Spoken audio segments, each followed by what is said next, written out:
आज मैं बात करूंगा मास्टर रोल कर्मचारी का। मास्टर रोल कर्मचारी के अधिकार क्या है, कानूनी अधिकार क्या है और मास्टर रोल कर्मचारी रखे कैसे जाते हैं। तो मास्टर रोल कर्मचारी को काम पर रखा जाता है। तो आपको पहले ये बता दें हम, विषय छोटा नहीं बहुत बड़ा विषय है, लेकिन बताना तो थोड़े में है। किसी भी ये आप लोग सुने होंगे पोस्ट, तो जब कोई फैक्ट्री चाहे सरकारी हो चाहे प्राइवेट हो चाहे ऑफिस हो, उसको अधिष्ठान कहा जाता है। जैसे हम लोग फैक्ट्री कहते हैं तो फैक्ट्री न करके बल्कि उसको अधिष्ठान कहा जाए। तो अगर सरकारी है तो और प्राइवेट है तो दोनों में कुछ भी अंतर नहीं होता है कर्मचारियों के विषय में।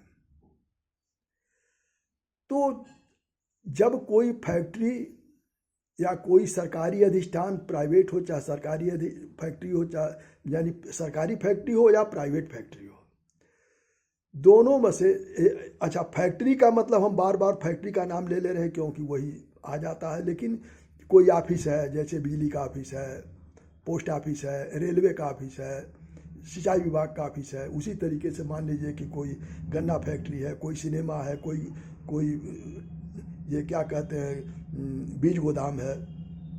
तो चाहे प्राइवेट हो चाहे सरकारी हो चाहे दुकान हो, ये सब की बात है। तो अब इसमें दो तरह के कर्मचारी रखे जाते हैं, एक तो नियुक्ति द्वारा और एक नियोजन द्वारा। नियुक्ति क्या है? नियुक्ति हमेशा जो होती है वो पोस्ट पर होती है और नियोजन जो होता है वो काम पर होता है।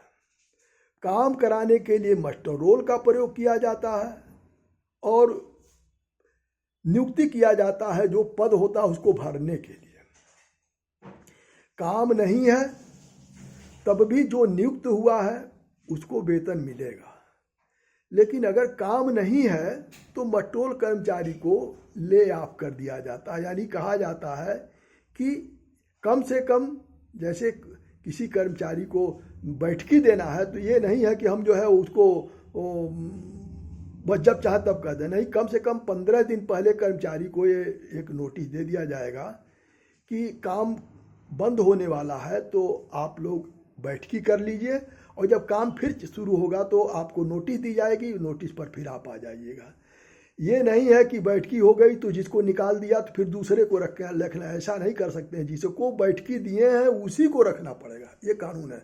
और अगर नहीं दिए हैं तो उसको बैठे बैठाए तनख्वाह वेतन देना पड़ेगा अगर किसी दूसरे को भर्ती कर लिया तो। ये कानून बहुत सख्त कानून है, ये अंग्रेजी समय का कानून है कि अगर कोई मजदूर को रखा गया, नियोजित किया गया है, नियुक्ति नहीं नियोजित किया गया, बाजार से ला करके काम पर रखा गया और काम खत्म हो गया तो उसको हटा दिया गया, तो जब फिर काम शुरू होगा तो उसी को बुलाना पड़ेगा। इसीलिए उसको मास्टर रोल पर कर्मचारी का नाम, पिता का नाम, पूरा पता, उम्र, शिक्षा सब लिख दिया जाता है। मास्टर रोल पर सब बाएं तरफ लिखा जाता है और दाहिने तरफ जो है वह रोज की हाजिरी होती है और हाजिरी के बाद जो है वह पूरे महीने का भुगतान होता है। अब मास्टर रोल में मान लीजिए कि शुरू होता है 1 तारीख से लेकर के आखिरी तारीख तक, तो आखिरी तारीख तक जाते जाते बीच में जो छुट्टी होगा, जैसे इतवार की छुट्टी है या और कोई गजटेड ऑफिसर हो गया, नेशनल हॉलीडे हो गया, तो वो छुट्टी का भी पैसा मिलेगा, मास्टर रोल को भी पैसा मिलेगा। तो उसमें वहाँ जो छुट्टी होती है वो छुट्टी का कॉलम वो वहाँ लिख दिया जाएगा, संडे या नेशनल हॉलीडे या कोई जो गजटेड हॉलीडे हो वो लिख दिया जाएगा। वो और मान लीजिए कि 30 दिन का महीना है और 30 दिन के महीने में अगर 3 दिन छुट्टी पड़ गई तो 27 दिन ही हुआ तो 27 दिन का तनख्वाह नहीं मिलेगा, 30 दिन का तनख्वाह मिलेगा मास्टर रोल वाले को। और उसको वो जो साल भर में जो 14 दिन कैजुअल लीव है वो भी मिलेगा ये। और अगर वह कर्मचारी मास्टर रोल का कर्मचारी है और अगर 4 साल से अधिक काम कर लिया है, 5 साल से अधिक काम कर लिया है, तो अगर उसको काम से बैठकी होता है, निकाला जाता है तो उसको ग्रेच्युटी भी मिलेगा। तो कहने का मतलब यह है कि जो मस्टरोल कर्मचारी है उस बस फर्क इतना होता है कि उसको नियोजित किया जाता है डायरेक्ट हाजिरी रजिस्टर, यानी हाजिरी रजिस्टर, मस्टरोल एक हाजिरी रजिस्टर है और उसका एक एक पन्ना जो होता है उसको मस्टरोल फार्म कहते हैं। और इसकी व्यवस्था फाइनेंशियल हैंडबुक वॉल्यूम 5 पार्ट 1 नियम 307A में है। उसी नियम 307 के A के तहत मस्टरोल बनता है और उस कर्मचारी को सभी सुविधाएं दी जाती हैं। और नियुक्त जो कर्मचारी होता है उसके नियुक्ति का जो सेवा शर्त होता है वह लिखित सेवा शर्त होता है, और जो मस्टरोल कर्मचारी होता है इसका भी लिखित सेवा शर्त होता है। और जो सेवा शर्त होता है 2 तरह का होता है।